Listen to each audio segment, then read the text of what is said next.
In this video, we're going to talk about fixing externality problems using two big thinkers in economics, Arthur C. Pigou and Ronald Coase. We're going to think about this in terms of internalizing the externality. The really straightforward one is Arthur C. Pigou. Recall that if we have an externality, and specifically we're going to be talking in terms of, well, this will apply to both, but it's easiest to see it in negative externality. And in negative externality, there is a private cost and a higher social cost. And that difference between the two is the size of the externality, the amount of cost that's imposed onto strangers. So as a result, we have too much of something. Our optimal is much lower than our equilibrium, creating deadweight loss. So how do we solve this problem? Well, Pigou noted that one way to solve this problem is to pull out a problem from somewhere earlier we were talking about when we were discussing taxes and subsidies. Recall that under a normal market, when markets are functioning well, a tax also creates deadweight loss by bringing production too low, farther away from the equilibrium. And a subsidy also creates deadweight loss by bringing production too high. Well, if the problem with a tax is that it makes production too low, and the problem with the negative externality is that it makes production too high, we could stick the two together and they will cancel each other out, bringing us to where we want to be. So I bolded the demand and supply curves that matter in terms of what people are doing, right? Our QE, where the equilibrium is.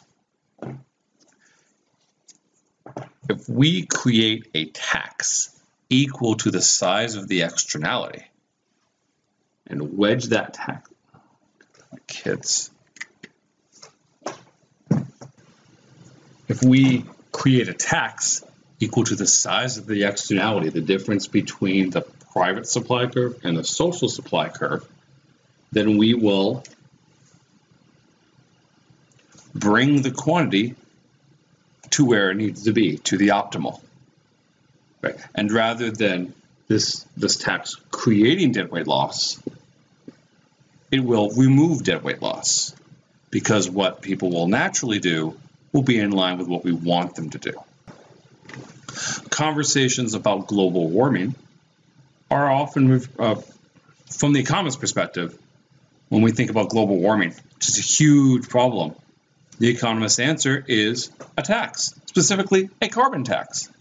And this is something that has been done in some countries. I believe Canada just recently implemented it.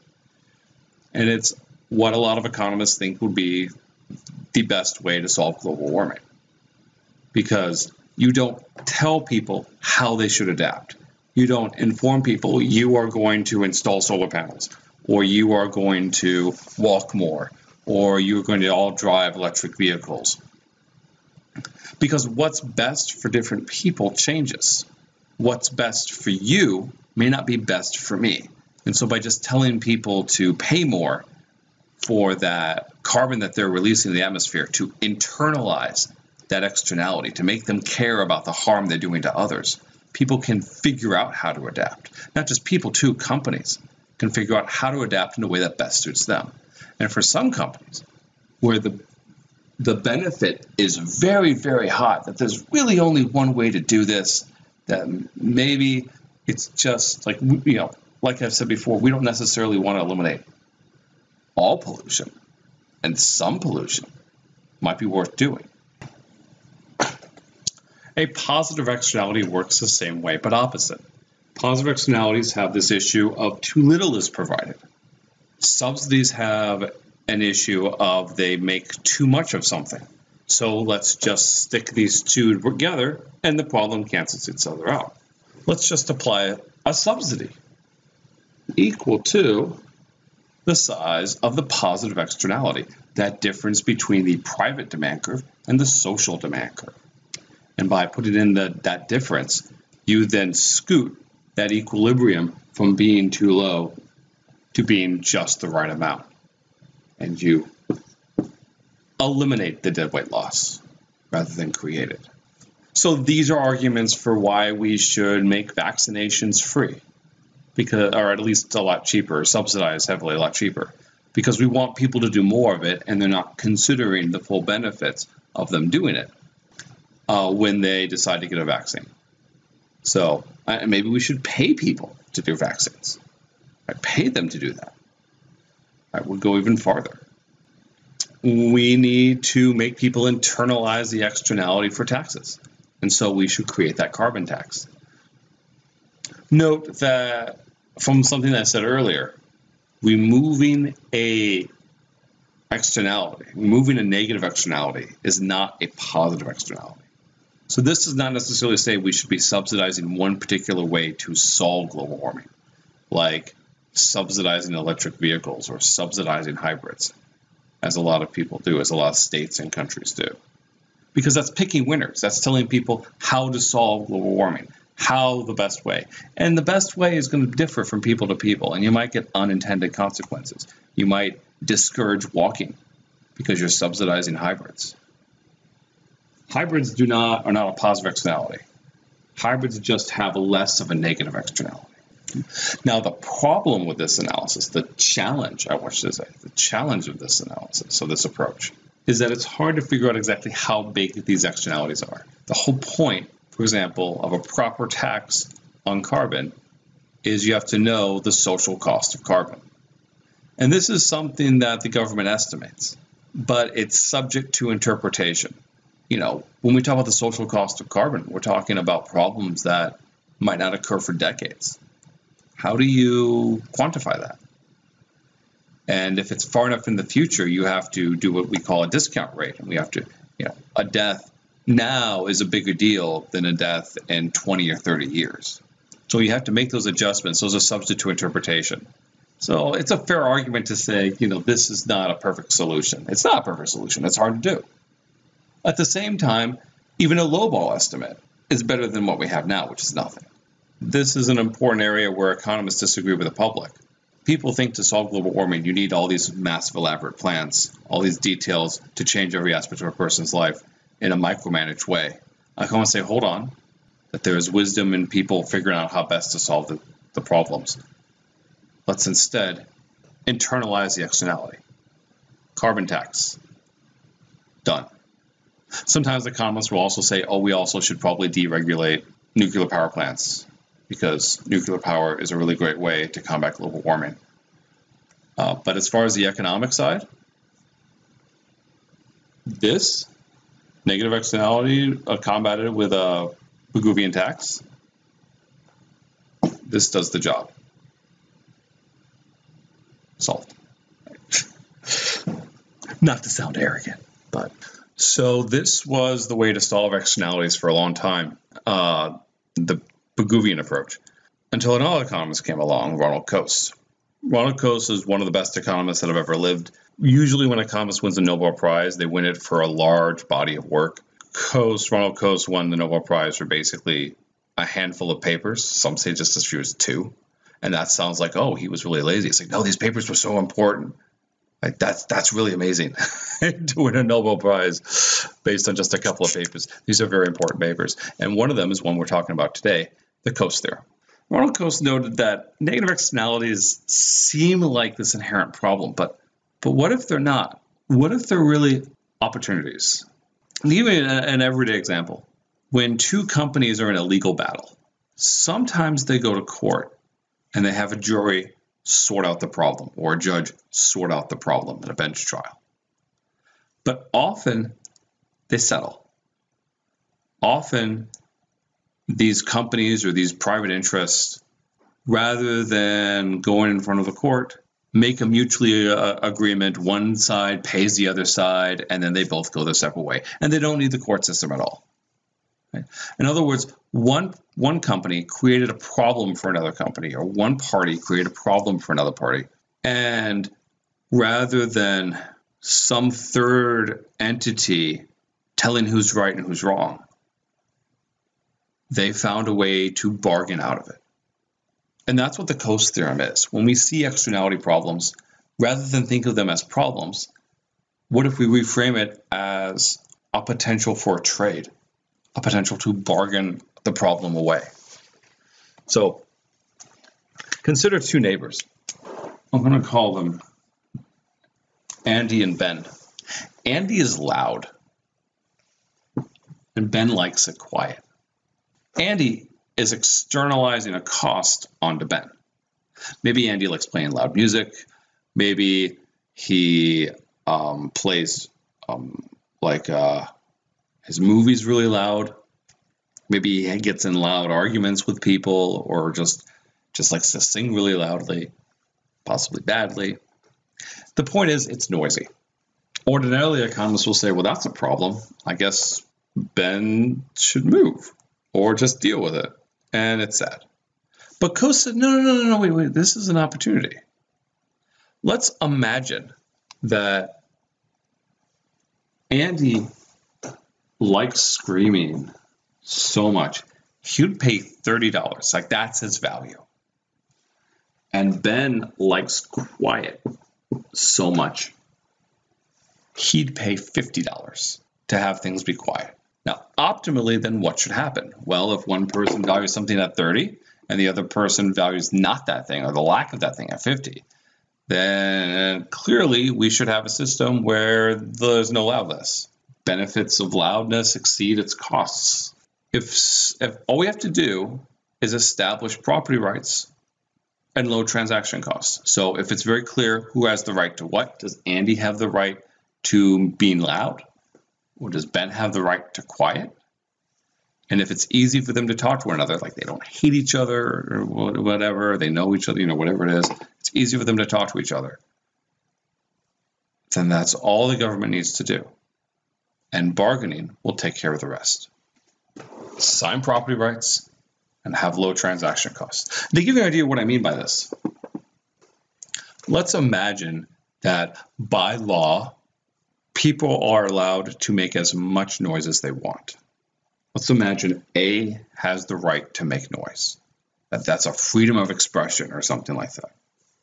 Well, if A has the right, if Andy has the right to be as loud as he wants, Ben is happy, or at least willing, to pay him to be quiet.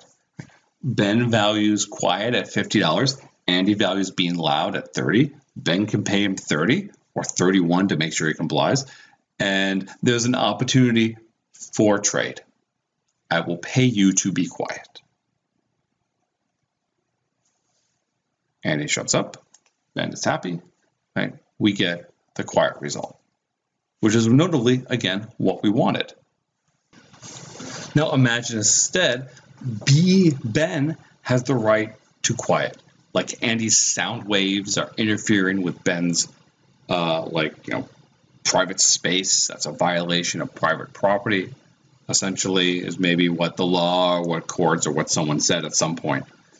Imagine that by whatever convention you use, everyone agrees Ben has the right to be quiet. Well, in that case, Andy is not willing to pay Ben to be loud. Andy is not willing to fork over $50+ or 50 or 51 or whatever, how you want to put it, however you want to break ties, to say I can't pay you to make noise because I only value it at 30. And so, in other words, there's no payment to be made. Andy will not pay Ben to be loud, and therefore it's quiet.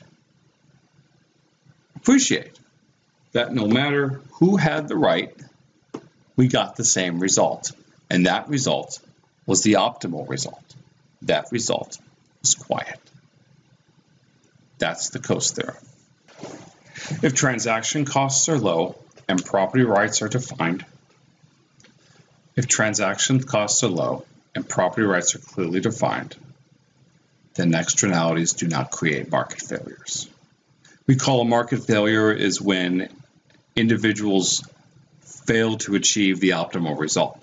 We'll note that individuals will always achieve the optimal result if we think in terms of allowing people to bargain the way out of a problem.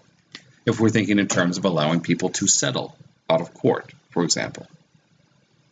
In cases where, and this is true, you'll find of a lot of lawyers, when a lot of cases that go to court, civil cases anyway, they just hate each other. They think that the other party has totally wronged them, and they want to just make them scream. In which case, negotiating with the other party makes transaction costs pretty high. So then they can't use this. Coase Theorem has its limitations, of course. Also, when we think in terms of when there is one person making a problem for lots of people. So if A was bothering not just B, but Clyde and Dan and Eugene and all these other people that lived near him, then he would have to figure out a bargain for each one of them. Well, they would have to work together to do that. That becomes rather problematic and difficult, not super practical.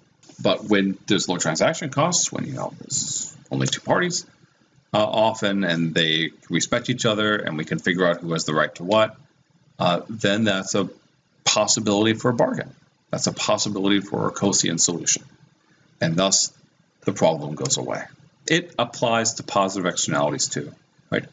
Bees create a positive externality. If you allow bees to fly around, they pollinate crops, and farmers love that.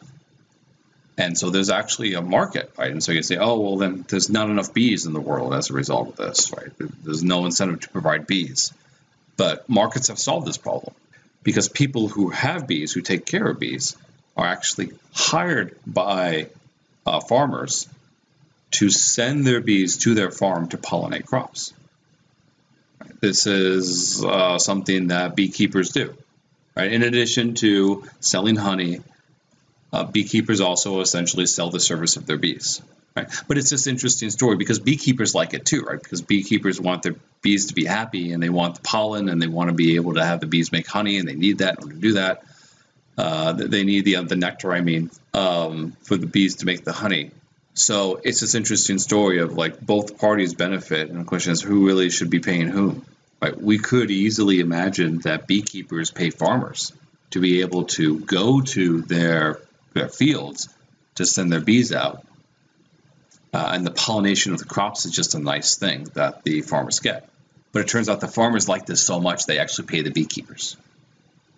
So again, we see an externality be solved, and there is no market failure. This paper, by the way, that Coase discusses all of this in is called The Problem of Social Costs, 1960 paper. You can surely find it free online if you're interested. Because one of the criticisms people have is they say, oh, he assumed low transaction costs, and transaction costs are often high, therefore the Coase Theorem has no practical application. Well, of course, between individual parties, like in, say, bees, or between people suing each other, transaction costs can be relatively low. But Coase was not foolish. He did acknowledge that often transaction costs can be high. And so he said, well, this is a relatively straightforward thing to solve. Transaction costs are high. The least cost of order should be the one that changed the behavior. The least cost of order should be the one to remove the problem. Does that mean that it's always the polluting person, or the person making noise, or the person doing the action that's creating the externality? No. Because Coase recognized that externalities are only externalities when there are at least two parties. The person doing the action and the person suffering. If you play loud music and there's nobody around, there's no negative externality. It's only a negative externality because somebody else is there suffering. So, in the case of Andy making noise at Ben, who's the least cost of order? And that depends on a lot of the transactions. Like if Andy is making problems for all of his neighbors too, who's the least cost of order? How could we solve this problem? Is it easiest for Andy to move?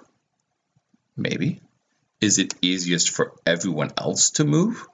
Probably not, but maybe. Is a third option, installing soundproofing, sufficient? Possibly. And if it is sufficient, who pays for it? It would depend on who's assigned rights in all likelihood. But those three options of we either create a barrier or somebody moves, one party or the other party, that depends on these negative externalities. That depends on the least cost of order. You know, this comes up in law sometimes. There was, oh, now I can't remember that court case. There was a court case involving a feedlot and a neighborhood. Yeah, that's what it was. A feedlot and a neighborhood. And the feedlot, where you have a bunch of animals and cattle and so forth, they're creating these terrible smells and pollution. And there was a neighborhood nearby of houses. And so they obviously did not like each other. and they went to a judge, and the judge essentially, I don't think they explicitly considered the Coase Theorem, but they effectively did. As they said, well, what would be the easiest way to solve this problem? Is it easier for a feedlot to move to a different location? Or is it easier for these houses to move? And it's like, well, clearly it's easier. And by easier, I mean cheaper.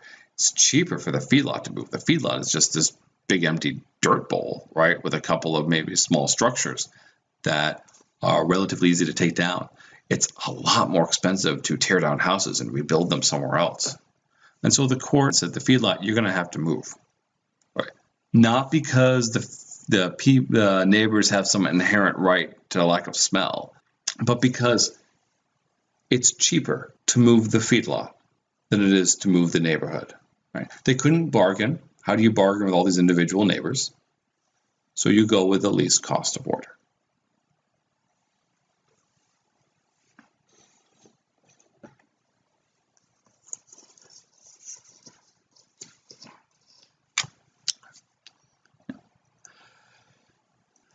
So, internalizing the externality.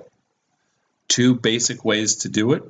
One is Pigou, Arthur C. Pigou's way of a Pigouvian tax or a Pigouvian subsidy, attaching a price on these activities to internalize the externality. The other is Ronald Coase, the Coase Theorem, allowing people to bargain. And so the problem really actually isn't a problem. The externality doesn't actually create a market failure.